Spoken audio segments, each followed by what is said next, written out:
Prehn Ramløse præsenterer. Det kommer til at stå nu. Prehn Ramløse! Okay, logo. Det var det første grimme logo, vi havde. Ja, og vi prøvede det lød da meget fint. Vi prøvede os frem og lavede nogle forskellige plakater. Og der hed det ud af boksen. Ud af boksen. Ja. Og her er vi. Ja, og det er også der med. Anders og mig. Jeg ser virkelig dum ud på det billede.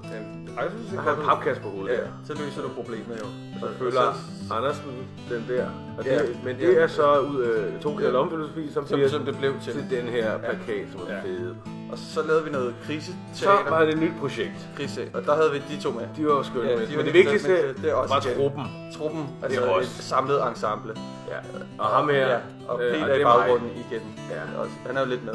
Men plakat, og det blev til 2 skridt fra det kom. Og det var rigtig godt.